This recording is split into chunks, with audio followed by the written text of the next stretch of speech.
السلام علیکم ویورز، ہمارے چینل پر خوش آمدید۔ میرا نام فربا ہے۔ میرا تعلق اسلام آباد سے ہے۔ میں اپنی والدہ کے ساتھ یہاں رہتی تھی۔ میرے بابا ایک سرکاری افسر تھے، لیکن انہیں دل کا مسئلہ تھا جس کی وجہ سے 3 سال پہلے ہی وہ مجھے اور اماں کو اکیلا چھوڑ کر چلے گئے۔ میں ایک ہی بہن تھی، نہ کوئی اور بہن بھائی تھا۔ اماں اور میں ہم دونوں ایک دوسرے کی زندگی تھے۔ میرے بابا چاہتے تھے کہ میں پڑھ لکھ کر اپنے پیروں پر کھڑی ہوں، لیکن اماں ان کا ہمیشہ ابا سے اس بات کو لے کر جھگڑا رہتا۔ میری اماں یہ چاہتی تھیں کہ وہ بس کوئی اچھا رشتہ دیکھ کر میری شادی کر دیں۔ میں بھی شادی کے حق میں ابھی بالکل بھی نہیں تھی۔ میں بھی اپنے پیروں پر کھڑا ہونا چاہتی تھی۔ میرے ابا بھی یہی چاہتے تھے۔ انہوں نے مجھے اچھے سکول اور اچھے کالج میں تعلیم دلوائی تھی تاکہ آگے یہ تعلیم میرے کام آ سکے۔ ان کی سوچ باقی لوگوں کے جیسی بالکل بھی نہیں تھی، جو لڑکیوں کو پڑھانے کے حق میں بالکل نہیں ہوتے اور یہ کہتے ہیں کہ بیٹی تو ایک بوجھ کی طرح ہوتی ہے جو شادی کر کے اگلے گھر چلی جاتی ہے۔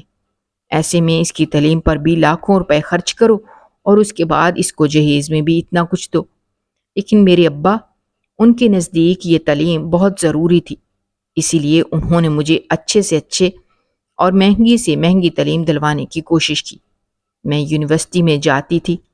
میری امی، انہوں نے بہت مرتبہ ابا سے یہ بات کہی کہ اب وہ میری پڑھائی ختم کروا دیں اور میرے لیے کوئی اچھا رشتہ دیکھ کر میری شادی کر دیں، لیکن ابا وہ تب تک میری شادی کا فیصلہ لینے کے حق میں نہیں تھے جب تک میں خود ان سے اس بارے میں بات نہ کرتی۔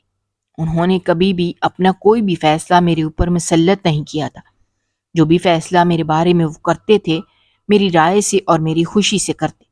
اور اب یہاں تو بات میری زندگی کی تھی، میرے مستقبل کی تھی، تو ایسے میں وہ اچانک سے کوئی بھی فیصلہ نہیں لے سکتے تھے۔ مگر پھر قسمت نے انہیں اتنا موقع نہیں دیا اور وہ مجھے اور اماں کو اکیلا چھوڑ کر چلے گئے۔ ابا کے چلے جانے کے بعد بھی میری اماں یہی چاہتی تھیں کہ میں شادی کر لوں، مگر اب مجھے اور بھی اس بات کی ضرورت تھی کہ میں کسی قابل بن جاؤں، کیونکہ میرے ابا کی یہ خواہش تھی۔ اور ویسے بھی اب جب کہ اب میرے ابا ہم لوگوں کے ساتھ نہیں تھے، تو ایسے میں مجھے ہی اپنا اور اپنی امی کا سہارا بننا تھا۔ میری پڑھائی ختم ہونے میں صرف 3 مہینے باقی تھے۔ میں نے سوچ لیا تھا کہ جیسے ہی پڑھائی ختم ہوگی تو کسی اچھی کمپنی میں نوکری تلاش کروں گی۔ یونیورسٹی میں ہی میری ملاقات اسامہ سے ہوئی۔ اسامہ میری ہی کلاس میں پڑھنے والا ایک نہایت ہی خوبصورت اور ایک نہایت ہی ذمہ دار شخص تھا، پڑھائی میں بھی سب سے آگے۔ مجھے پڑھائی میں کوئی بھی مدد چاہیے ہوتی تو میں اسامہ سے ہی لیتی۔ وہ بہت ہی لائق تھا۔ کلاس میں اگر اس کی کسی کے ساتھ دوستی تھی تو وہ صرف میں ہی تھی، کیونکہ ہم دونوں ہی اپنی پڑھائی کو لے کر بہت سیریس تھے۔ باقی کام ایک طرف، لیکن ہماری پڑھائی ایک طرف ہوتی تھی۔ کبھی بھی یونیورسٹی ہم وقت گزارنے کے لیے نہیں گئے تھے۔ ہم دونوں کی یہی کوشش ہوتی تھی کہ ہم لوگ اچھی تعلیم حاصل کریں اور اچھی ڈگری لے کر یہاں سے جائیں تاکہ آگے مستقبل میں ہمارے کام آ سکے۔ ہم دونوں کی کچھ زیادہ اس لیے بھی بنتی تھی کہ ہم دونوں اپنے مستقبل کے بارے میں اچھا سوچتے تھے، ایک اچھا مستقبل چاہتے تھے، اور یہی وجہ تھی کہ اسامہ پوری کلاس کو چھوڑ کر مجھ سے بات چیت کرتا اور ہم دونوں میں اچھی دوستی ہو گئی۔ یہ دوستی پھر کس طرح سے محبت میں بدلی ہوگی، کسی کو بھی اس بات کا اندازہ نہ ہوا۔ اسامہ مجھے اچھا لگتا تھا، لیکن میں نے کبھی بھی اس سے ایسی کوئی بات نہیں کی۔ میں ہمیشہ اس بات کو ٹالتی، کیونکہ میں اس بات کا اعتراف کر کے اپنے لیے کوئی مشکل کھڑی نہیں کرنا چاہتی تھی۔ میں نہیں چاہتی تھی کہ میں اس سے یہ بات کہوں کہ وہ مجھے اچھا لگتا ہے اور بات شادی تک پہنچ جائے، کیونکہ ابھی شادی میں وقت تھا۔ لیکن پھر ایک دن اسامہ نے مجھ سے اپنی پسندیدگی کا اظہار کیا۔ اس نے مجھ سے کہا کہ وہ مجھ سے محبت کرنے لگا ہے۔ جو انسان ہمیں اچھا لگتا ہو اور پھر وہ بھی ہم پر یہ ظاہر کر دے کہ وہ بھی ہم سے محبت کرتا ہے، تو پھر اپنی محبت کو چھپا کر رکھنا مشکل ہو جاتا ہے۔ میں نے بھی اس سے کہہ دیا کہ وہ بھی مجھے پسند ہے، لیکن ہم دونوں میں یہ بات طے ہوئی تھی کہ جب تک ہم لوگ کسی مقام پر نہیں پہنچ جاتے، اپنی زندگی میں سیٹ نہیں ہو جاتے، تب تک ہم دونوں میں سے کوئی بھی شادی کا ذکر نہیں کرے گا۔ مجھے اس کی یہی بات سب سے زیادہ اچھی لگتی تھی۔ وہ آج کل کے لڑکوں کی طرح بالکل بھی نہیں تھا جو محبت کو روگ بنا کر اپنی زندگی خراب کر لیتے ہیں۔ وہ محبت کرتا تھا، لیکن اس کے ساتھ ساتھ اپنے مستقبل کی فکر بھی اسے تھی۔ اسے ایک اچھی زندگی جینی تھی۔ وہ اپنی زندگی میرے ساتھ جینا چاہتا تھا۔ آہستہ اس کا میرے گھر میں آنا جانا ہونے لگا۔ میں نے اماں کو بتا دیا کہ اسامہ مجھے پسند کرتا ہے اور میں بھی اسے پسند کرتی ہوں۔ میری امی کو جیسے ہی یہ بات معلوم ہوئی تھی، انہوں نے میری شادی کے خواب دیکھنے شروع کر دیے۔ انہوں نے اسامہ سے 2-3 مرتبہ یہ بھی کہا کہ وہ اپنے گھر والوں کو ہمارے گھر لے آئے، لیکن میں اسے منع کر دیتی تھی کہ ابھی اسے ایسا کچھ بھی کرنے کی ضرورت نہیں ہے، کیونکہ ہم دونوں کی منگنی ہو گئی تو اس کے بعد میری امی شادی میں جلدی کریں گی، جبکہ ہم دونوں میں سے کسی کو بھی شادی کی جلدی نہیں تھی۔ اس لیے وہ میری اماں سے یہ کہہ دیتا تھا کہ اس کے گھر والے اس شادی پر راضی ہیں، لیکن ابھی وہ کسی کام میں مصروف ہیں، جیسے ہی وہ فارغ ہوں گے تو ہمارے گھر انہیں بھیج دے گا۔ اس طرح سے دن گزرتے گئے اور پھر ہماری یونیورسٹی ختم ہو گئی۔ ہم لوگوں نے بہت ہی اچھے گریڈ کے ساتھ اپنی ڈگری مکمل کی تھی۔ ہم دونوں کو ہی یہ امید تھی کہ ہم دونوں کو ایک بہت اچھی نوکری مل جائے گی۔ اس کے بعد میں نے نوکری کی تلاش شروع کر دی۔ اسامہ بھی اس میں میری بھرپور مدد کرتا۔ وہ روزانہ ہی مجھے بہت ساری اچھی اور بڑی بڑی انٹرنیشنل کمپنیوں کے بارے میں بتاتا۔ اسامہ نے مجھے پہلے ہی یہ بات کہی تھی کہ میں کسی بھی معمولی جگہ پر نوکری کرنے کے لیے راضی نہ ہوں، کیونکہ جس قسم کی ڈگری میں نے حاصل کی تھی اور جس قسم کے میرے گریڈ تھے، ایسی میں مجھے کسی بڑی اور انٹرنیشنل کمپنی میں ہی جاب کرنی چاہیے۔ اسی سے میرا معیار بنے گا اور میں بہت ترقی کروں گی، کیونکہ اسامہ سے زیادہ اچھے گریڈ میرے تھے۔ میں پڑھائی میں اس سے بھی زیادہ آگے تھی، اور شاید اسے میری یہی بات سب سے زیادہ پسند تھی اور متاثر کرتی تھی کہ میں باقی لڑکیوں کی طرح ہر وقت پیار محبت کی باتیں نہیں کرتی اور نہ ہی پیار محبت کے پیچھے پاگل ہوتی تھی۔ اپنے کام کو میں سب سے پہلے رکھتی تھی، اور یہی وجہ تھی کہ آج میں اپنی یونیورسٹی میں سب سے آگے تھی۔ مجھے نہ صرف اپنی زندگی کو ٹھیک کرنا تھا، بلکہ مجھے اپنے ابا کی خواہش کو بھی پورا کرنا تھا۔ یہی چیزیں ہر وقت میرے دماغ میں چلتی تھیں، اور میں اپنے مقصد سے پیچھے ہٹنے والی بھی بالکل نہیں تھی۔ اس کے لیے چاہے مجھے کسی بھی چیز کی قربانی دینی پڑتی۔ میں اسی طرح سے نوکری کی تلاش میں تھی جب مجھے ایک بڑی کمپنی سے نوکری کی آفر آئی۔ میں نے اسامہ سے اس بات کا ذکر کیا۔ میں بہت خوش تھی کہ ان لوگوں نے خود مجھے بلایا تھا، لیکن اسامہ نے مجھے منع کر دیا۔ یہ کہا کہ مجھے وہاں جانے کی ضرورت نہیں ہے۔ وہ کمپنی چاہے بڑی تھی، لیکن وہ کوئی انٹرنیشنل کمپنی نہیں تھی۔ وہاں پر کام کرنے سے میرا معیار گر جائے گا، اور پھر اس کے بعد میں کبھی بھی اس مقام تک نہیں پہنچ پاؤں گی جہاں تک میں جانا چاہتی تھی۔ اس نے اپنے گھر میں بھی یہ بات بتائی تھی، اور اس کے گھر والے بھی بہت خوش تھے کہ وہ لوگ بھی کسی ایسی لڑکی کو اپنے گھر کی بہو بنانا چاہتے تھے جو ان کے بیٹے کی طرح قابل ہو۔ اور اس کے ساتھ ہی اس نے مجھ سے یہ کہا کہ اگر واقعی میں میری نوکری کسی انٹرنیشنل کمپنی میں لگ جائے گی تو اس کے گھر والے مجھ سے اور زیادہ متاثر ہو جائیں گے۔ پھر تو انکار کرنے کا سوال ہی پیدا نہیں ہوتا، کیونکہ اس کے لیے بہت ہی بڑے بڑے گھروں سے رشتے آتے تھے۔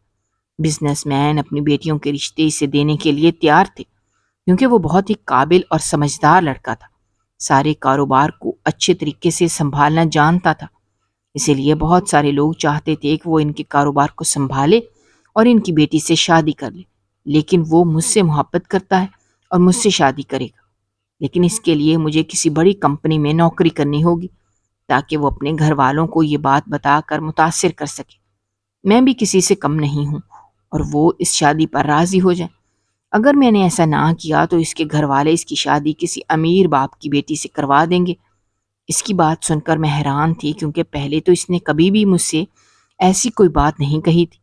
مگر خیر، میں اچھی نوکری صرف اس لیے تلاش نہیں کرنا چاہتی تھی کہ اسامہ کے گھر والوں کو متاثر کر سکوں، بلکہ مجھے اپنے بچپن کی خواہش کو بھی پورا کرنا تھا، اور سب لوگوں کو یہ بتانا تھا کہ میں نے جو بچپن سے سپنا دیکھا تھا اسے میں نے پورا کیا ہے۔ آخر کار تھوڑی ہی کوشش کے بعد مجھے ایک بڑی انٹرنیشنل کمپنی میں جاب مل گئی۔ جب یہ خبر اماں کو معلوم ہوئی تھی تو وہ بہت خوش ہوئی تھی۔ انہوں نے مجھے صرف 1 سال کا وقت دیا۔ یہ 1 سال میں نوکری کر سکتی ہوں، اس کے بعد وہ میری ایک نہیں سنیں گی اور میری شادی طے کر دیں گی۔ اب مجھے بھی اس بات پہ کوئی اعتراض نہیں تھا۔ مجھے یقین تھا کہ 1 سال کے اندر اندر میں کچھ ایسا کر لوں گی جو میں کرنا چاہتی ہوں، اور اس کے بعد اسامہ سے شادی کے لیے میں راضی تھی۔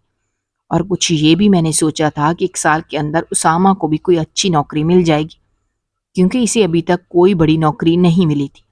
وہ ابھی تک بڑی نوکریوں کی تلاش میں تھا۔ چھوٹی نوکریاں تو اسے بہت مل رہی تھیں، لیکن وہ بات وہیں آ کر ختم ہو جاتی تھی کہ وہ چھوٹی نوکری کرنے کے لیے تیار نہیں تھا۔ جس کمپنی میں میری جاب لگی تھی وہ بہت بڑی اور شہر کی سب سے مشہور کمپنی تھی۔ وہاں پر بڑے بڑے بزنس مین کام کے لیے آتے جاتے رہتے۔ اسامہ بھی اس بات پر کافی حیران ہوا تھا کہ اتنی بڑی کمپنی میں مجھے نوکری مل گئی ہے، لیکن اب اس نے مجھے اس بات کا یقین دلایا تھا کہ اب وہ اپنے گھر والوں کو راضی کر لے گا اور جلد ہی انہیں میرے گھر بھی بھیج دے گا۔ میں نے کبھی بھی اس سے اس بات پر مجبور نہیں کیا تھا کہ وہ اپنے گھر والوں کو میرے گھر بھیجے، کیونکہ میں سب سے زیادہ اہمیت اپنے کام کو دیتی تھی۔ اس کے بعد ہی باقی ساری چیزیں آتی۔ میں جس کمپنی میں کام کرنے جاتی تھی وہاں کے سبھی ورکرز یہ کہتے تھے کہ یہاں کا مینیجر بہت ہی نیک اور عبادت گزار ہے، وہی سارے دفتر کو سنبھالتا تھا، جبکہ اس کمپنی کا اصل مالک ملک سے باہر رہتا تھا، وہ بہت کم یہاں پر آتا تھا۔ مجھے یہاں پر کام کرتے ہوئے 1 ہفتہ گزرا تھا اور میں اس کمپنی کے مالک سے ابھی تک نہیں ملی تھی۔ یہاں کے ورکرز کا کہنا تھا کہ وہ بہت کم یہاں پر آتا ہے، کیونکہ اس کا بزنس دنیا میں بہت سارے ملکوں میں پھیلا ہوا ہے اور ایسے میں اس کے پاس زیادہ وقت نہیں ہوتا، اسی لیے یہاں پر وہ کم ہی آتا ہے اور سارا دفتر یہاں کے ورکرز یہاں پر کام کرنے والے سنبھالتے ہیں اور سب سے زیادہ ذمہ داری مینیجر پر ہے۔ سارا دفتر اسی کے کہنے پر چلتا ہے۔ یہاں کا مالک مینیجر پر بہت بھروسہ کرتا ہے کیونکہ وہ ایک نیک اور اچھا انسان ہے، وہ کام میں کوئی بھی بے ایمانی نہیں کرتا، اسی لیے یہاں کا مالک مطمئن ہے اور اسی لیے کم ہی یہاں کا چکر لگاتا ہے۔ مجھے مالک سے کچھ لینا دینا نہیں تھا، مجھے نوکری مل گئی تھی اور مجھے اس کی اچھی تنخواہ بھی ملتی تھی، میرے لیے یہی بہت تھا۔ وہاں کا مینیجر وہاں کے ورکرز کے کہنے کے مطابق نیک اور اچھا انسان تھا، اور اب تو میں بھی یہ بات ماننے لگی تھی۔ جب سے میں یہاں پر کام کرنے آ رہی تھی، میں جب بھی مینیجر کے آفس میں جاتی تو اس کے ہاتھ میں تسبیح ہوتی۔ اس نے کبھی بھی نظر اٹھا کر یہاں پر کام کرنے والی کسی بھی لڑکی کو نہیں دیکھا تھا۔ حالانکہ یہاں پر کام کرنے والی لڑکیاں بہت ہی خوبصورت تھیں، لیکن کبھی بھی اس نے نظر اٹھا کر کسی لڑکی کی طرف نہیں دیکھا۔ بہت جلدی میں بھی اس کی شرافت سے مرعوب ہو گئی۔ ایک دن اسی طرح سے کام زیادہ ہونے کی وجہ سے میں آفس میں اکیلی رکی ہوئی تھی، کیونکہ اسامہ کا کہنا تھا کہ مجھے اس آفس میں جلدی اپنی جگہ بنانی ہے، اور جگہ بنانے کے لیے مجھے اپنے باس کی ہر بات ماننی ہوگی اور زیادہ سے زیادہ کام وقت پر کر کے مجھے متاثر کرنا ہے، تاکہ وہ لوگ مجھ سے اتنے متاثر ہو جائیں کہ اس کمپنی میں مجھے اچھی پوسٹ دے دیں۔ اور ویسے بھی میں اپنا کام ہمیشہ مکمل کرنے والے لوگوں میں سے تھی۔ میرا کام کچھ باقی تھا، اس لیے میں آفس میں رک گئی۔ میں جانتی تھی کہ یہاں پر میرے علاوہ کوئی بھی موجود نہیں ہے، اور جیسا یہاں کا ماحول تھا اب میں یہاں کی عادی ہو گئی تھی، اسی لیے مجھے کسی بھی چیز کا ڈر نہیں تھا، اور میں کام ختم کرنے کے لیے یہاں پر رک گئی۔ اماں کو میں نے فون کر کے بتا دیا کہ آج میں دیر سے آؤں گی، میرا کام تقریباً ختم ہونے ہی والا تھا۔ جیسے ہی کام ختم ہوا میں باہر جانے ہی لگی تھی، اس سے پہلے ہی کسی نے باہر سے دروازہ بند کر دیا۔ میں دروازہ بجاتی رہی، روتی پیٹتی رہی، آوازیں دیتی رہی، لیکن کسی نے دروازہ نہ کھولا۔ پہلے تو میں خود دروازہ کھولنے کی کوشش کرتی رہی، مگر میں ناکام رہی، تو تھک ہار کر میں نے التجا کرنی شروع کر دی کہ کوئی دروازہ کھول دے، لیکن کسی نے میری ایک نہ سنی۔ میں جانتی تھی کہ یہ دروازہ کسی نے جان بوجھ کر بند کیا ہے، اور یہی بات مجھے اور زیادہ پریشان کر رہی تھی، کیونکہ آفس میں میرے علاوہ اور کوئی موجود بھی نہیں تھا۔ میرے لاکھ دروازہ پیٹنے پر، رونے پر بھی کسی نے دروازہ نہ کھولا۔ میں وہیں پر بیٹھ کر انتظار کرنے لگی۔ وقت اسی طرح سے گزرتا گیا۔ جب رات کے 12 بجے اچانک دروازہ کھلا تو میرے پیروں تلے سے زمین نکل گئی، کیونکہ باہر تو وہی مینیجر موجود تھا، اور اب وہ دروازہ کھول کر اندر آ گیا تھا۔ اس نے دروازے کو اندر سے بند کیا اور میری طرف بڑھنے لگا۔ آج وہ مینیجر کہیں سے بھی وہی مینیجر نہیں لگ رہا تھا جسے میں روز اس دفتر میں دیکھتی تھی، اور جس کی شرافت کی بھی میں مرعوب ہو گئی تھی۔ آج نہ تو اس کے ہاتھوں میں تسبیح تھی اور نہ ہی اس کی نظروں میں حیا۔ میں اس کا ارادہ سمجھ گئی تھی، اسی لیے میں نے وہاں سے بھاگنے کی کوشش کی، لیکن دروازے کے سامنے وہ موجود تھا۔ اس سے پہلے کہ میں باہر بھاگتی اس نے مجھے دونوں ہاتھوں سے پکڑ لیا اور عجیب نظروں سے مجھے دیکھنے لگا۔ اس نے کہا، آج میں یہاں سے اپنی مرضی سے واپس نہیں جا سکتی، بلکہ وہ جب چاہے گا اس وقت میں یہاں سے واپس جا سکتی ہوں، اسی لیے میرے لیے بہتر یہی ہوگا کہ اس کی بات خاموشی سے مان لوں۔ اس نے میرے سامنے آفر رکھی کہ میں اس کی بات مان لوں، وہ جب مجھے بلائے تو میں اس سے ملنے کے لیے آ جایا کروں، کسی سے اس بات کا ذکر نہ کروں، اس کے بدلے میں نہ تو مجھے دفتر میں کام کرنا پڑے گا اور نہ ہی کچھ اور، وہ مجھے بنا کام کے اچھی خاصی تنخواہ دے گا اور اس دفتر میں میری پوسٹ بھی اچھی کر دے گا، کیونکہ یہ سارا دفتر اسی کے کنٹرول میں تھا۔ لیکن اس کے بدلے میں مجھے اس کی ڈیمانڈ پوری کرنی ہوگی۔ میں ایسی لڑکیوں میں سے بالکل بھی نہیں تھی۔ میں نے فوراً سے اس سے کہا کہ مجھے یہ نوکری نہیں کرنی، میں کل ہی یہ نوکری چھوڑ دوں گی، مجھے وہ یہاں سے جانے دے۔ مگر وہ مجھے جانے دینے کے لیے تیار نہیں تھا۔ اس نے کہا کہ اس نے اتنے دنوں تک انتظار کیا ہے، اس لیے نہیں کہ اتنی آسانی سے مجھے جانے دے۔ اگر تو میں اس کی بات شرافت سے مان لیتی تو میرے لیے بہتر ہوگا، ورنہ وہ اس بات کا محتاج نہیں ہے کہ میری ہاں کا انتظار کرے۔ اس دن یہ راز میرے اوپر کھلا تھا کہ وہ بظاہر ایک نیک اور شریف انسان نظر آتا تھا، وہ کہیں سے بھی شریف نہیں تھا۔ یہاں پر کام کرنے والی جتنی بھی لڑکیاں تھیں، سب کے ساتھ وہ ایسا ہی کرتا تھا۔ پہلے سب لوگوں کے سامنے شرافت کا لبادہ اوڑھ کر آ جاتا، سب لوگ اسے شریف سمجھتے، اور لڑکیاں جو یہاں پر نئی کام کرنے والی آتی تھیں یہ سمجھتی تھیں کہ وہ شریف اور اچھا انسان ہے۔ جب وہ ان کا اعتماد جیتنے میں کامیاب ہو جاتا تو اسی طرح ایک دن انہیں اتنا زیادہ کام دے دیتا کہ انہیں کام کو ختم کرنے کے لیے یہاں پر رکنا پڑتا۔ اسی بات کا وہ فائدہ اٹھاتا تھا۔ اس سے پہلے کہ وہ میرے ساتھ کچھ بھی برا کرتا، میں نے پاس پڑا ایک ڈنڈا اس کے سر میں مارا تھا، جو میں نے بہت پہلے ہی اپنے پاس رکھا تھا، کیونکہ میں اسی وقت سمجھ گئی تھی کہ کچھ نہ کچھ گڑبڑ ضرور ہے۔ اس کے بعد فوراً میں یہاں سے بھاگ نکلی اور اپنے گھر واپس آ گئی۔ اگلے دن میں نے ساری بات اسامہ کو بتائی اور اس سے کہہ دیا کہ اب میں اس کمپنی میں نوکری کے لیے بالکل بھی نہیں جاؤں گی۔ یہ بات سن کر وہ خاموش ہو گیا، اس نے کچھ نہ کہا اور اگلے ہی دن اس کا فون بند آنے لگا۔ جب میں اسے ملنے کے لیے گئی تو اس نے کہا کہ وہ میرے ساتھ سارے تعلقات ختم کر رہا ہے، کیونکہ اس کے گھر والوں نے اس کا رشتہ کہیں اور طے کر دیا ہے، وہ مجھ سے شادی نہیں کر سکتا۔ میں بہت حیران ہوئی کہ وہ تو اس شادی پر راضی تھا اور یہ کہہ رہا تھا کہ اس نے اپنے گھر والوں سے بات کر لی ہے، بہت جلد اس کی اماں ہمارے گھر آئیں گی۔ تو اس نے کہا کہ یہ تو میں کہہ رہی ہوں کہ مینیجر کے سر میں ڈنڈا مار کر میں وہاں سے بھاگ گئی، لیکن حقیقت کیا ہے یہ کوئی نہیں جانتا۔ اسے کیا معلوم کہ مینیجر نے میرے ساتھ کیا کیا ہوگا۔ وہ اگر مجھے قبول کر بھی لیں، لیکن اس کے گھر والوں کو جب یہ بات معلوم ہوگی تو وہ کبھی بھی ایسی لڑکی کو اپنے گھر کی بہو بنانے کے لیے تیار نہیں ہوں گے۔ اسی لیے اس کے اور میرے راستے الگ ہو گئے ہیں۔ مجھے بہت دکھ ہوا تھا کہ اتنے سالوں میں اسے اتنا بھروسہ نہیں تھا کہ میں کبھی بھی اس سے جھوٹ نہیں بول سکتی، لیکن میں ان لڑکیوں میں سے بالکل بھی نہیں تھی جو ایک دفعہ ریجیکٹ ہو جانے کے بعد اس بات کو اپنی زندگی کا روگ بنا لیتی ہیں۔ میں آگے بڑھ جانے والے لوگوں میں سے تھی۔ اسامہ کے چلے جانے سے مجھے فرق پڑا تھا، لیکن اتنا زیادہ نہیں۔ میں سمجھ چکی تھی کہ وہ انسان میرے لیے تھا ہی نہیں۔ اسے صرف اس بات سے مطلب تھا کہ اس کی زندگی میں شامل ہونے والی لڑکی ایک قابل ہو اور ایک اچھی نوکری کرتی ہو۔ جیسے ہی میرے ہاتھ سے نوکری چلی گئی تھی تو اس نے کوئی نہ کوئی بہانہ بنا کر مجھے انکار کر دیا اور میں بھی اپنے راستے الگ ہو گئی۔ لیکن جو الزام جاتے جاتے وہ میرے اوپر لگا کر گیا تھا، میں اسے غلط ثابت کرنا چاہتی تھی، اور اس مینیجر کو بھی میں اس کے انجام تک پہنچانا چاہتی تھی۔ اسی لیے میں نے اس مینیجر کے خلاف کمپلین کر دی۔ اب مجھے کسی چیز کی پرواہ نہیں تھی، میں سب کچھ کرنے کے لیے تیار تھی، نہ صرف میں اپنے لیے بلکہ باقی لڑکیوں کے لیے بھی لڑنا چاہتی تھی جن کے ساتھ وہ بہت غلط کر چکا تھا، اور وہ ابھی تک اس کے ہاتھوں سے کھلونا بنی ہوئی تھی، کیونکہ اس نے یقیناً انہیں دھمکی دی تھی کہ اگر انہوں نے اس کے خلاف جانے کی کوشش کی تو وہ انہیں بدنام کر دے گا، ان کا مستقبل تباہ کر دے گا۔ مگر میں ڈرنے والوں میں سے تو بالکل بھی نہیں تھی، اسی لیے میں نے اس مینیجر کے خلاف کمپلین کر دی۔ جب یہ معاملہ بہت بڑھ گیا تو اس کمپنی کا اصل مالک بھی ملک واپس آ گیا۔ جب اس نے مجھے ملنے کے لیے بلایا تو میں نے وہاں جا کر اسے ساری کہانی بتا دی کہ وہ کس قسم کا انسان ہے۔ اس نے اپنا بزنس تو ہر جگہ پھیلا لیا، لیکن اس پر نظر نہیں رکھ سکتا۔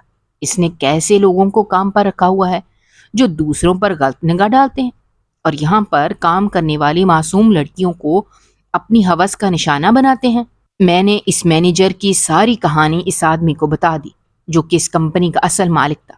وہ ساری باتیں سن کر حیران اور پریشان تھا۔ وہ بھی سبھی لوگوں کی طرح یہی سمجھتا تھا کہ یہ مینیجر بہت ہی نیک اور اچھا انسان ہے، اسی لیے تو اس نے سب کچھ اس کو سونپ دیا تھا، اور کبھی بھی وہ سوچ بھی نہیں سکتا تھا کہ وہ اس قدر گھٹیا اور گری ہوئی حرکت کر سکتا ہے۔ اس نے یہاں پر کام کرنے والی ساری لڑکیوں سے بات کی تھی اور سب لڑکیوں نے میرے کہنے پر اسے سچ بتا دیا، کس طرح سے وہ مینیجر جانے پچھلے کتنے ہی عرصے سے انہیں بلیک میل کر رہا تھا، انہیں ڈرا دھمکا کر یہاں پر رکھا ہوا تھا، ورنہ وہ تو یہاں سے کام چھوڑ کر کہیں جا سکتی تھی اور نہ ہی کچھ کر سکتی تھی۔ ساری کہانی کھل کر سامنے آ گئی تھی، اور پھر جیسے ہی مالک کو یہ بات پتہ چلی تو اس نے فوراً ہی اس مینیجر کو نوکری سے نکال دیا، اور مجھے اس بات کا یقین دلایا کہ وہ خود اس مینیجر کو دیکھ لے گا، وہ اسے اتنی آسانی سے نہیں چھوڑے گا جس نے اس کی کمپنی میں کام کرتے ہوئے اتنی گھٹیا حرکت کی تھی اور اس کی کمپنی کا نام خراب کیا تھا۔ یہ بات ہر جگہ پھیل چکی تھی کیونکہ وہ مینیجر جس کمپنی کا مالک تھا وہ کمپنی ایک انٹرنیشنل کمپنی تھی، اسی لیے ہر جگہ یہی خبر چل رہی تھی کہ فلاں کمپنی کے مینیجر نے وہاں پر کام کرنے والی فیمیل ورکر کے ساتھ کیا کچھ کیا ہے، اور کسی کو بھی اس کی کانوں کان خبر نہیں ہوئی۔ آخر کار اس مینیجر کو اس کے کیے کی سزا مل گئی تھی، اس کی نوکری بھی چلی گئی تھی اور اسے یہاں کے مالک نے جیل بھجوا دیا۔ اس کے خلاف بہت سارے ثبوت اکٹھے کر لیے گئے تھے، اور اب وہ کافی سالوں تک تو جیل سے باہر آنے والا تھا نہیں۔ سب لوگوں کو یہ سچائی معلوم ہو گئی تھی کہ کون سچا تھا اور کون جھوٹا۔ یقیناً یہ بات اسامہ کو بھی پتہ چل گئی ہوگی کہ وہ مینیجر ہی غلط تھا اور وہ اپنے انجام کو پہنچ چکا تھا۔ میں نے وہ نوکری اسی دن چھوڑ دی تھی، اور اب میں نے اپنے لیے نئی نوکری کی تلاش شروع کر دی، جبکہ وہاں کے مالک نے مجھے دوبارہ سے اس کمپنی میں نوکری کرنے کی آفر کی۔ میں نے سوچنے کے لیے وقت مانگا، اور پھر تھوڑے ہی وقت میں نے سوچ لیا تھا کہ میں وہاں پر دوبارہ سے کام کرنے کے لیے تیار تھی۔ اس کمپنی کے مالک نے بھی واپس آ کر اپنی کمپنی کو سنبھال لیا تھا۔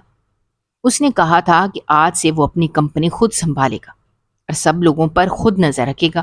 آج سے کوئی بھی ایسا کام اس کی کمپنی میں نہیں ہوگا جو کہ غیر اخلاقی ہو۔ یہاں پر کام کرنے والے ورکرز کو اتنی ہی عزت دی جائے گی جتنی کہ یہاں کے باس کو دی جاتی ہے۔ مجھے وہ نوکری دوبارہ سے مل گئی تھی اور میں نے دوبارہ اس جگہ پر کام کرنا شروع کر دیا۔ جب اسامہ کو یہ بات پتہ چلی کہ میں نے دوبارہ سے وہاں کام کرنا شروع کر دیا ہے تو اس نے مجھے دوبارہ سے فون کرنا شروع کیا۔ اس نے کہا کہ وہ مجھ سے شادی کرنے کے لیے تیار ہے۔ اس نے اپنے گھر والوں کو منا لیا ہے۔ اس نے میرے لیے اپنے گھر والوں سے بہت جھگڑا کیا اور آخر کار وہ ان کو راضی کرنے میں کامیاب ہو ہی گیا۔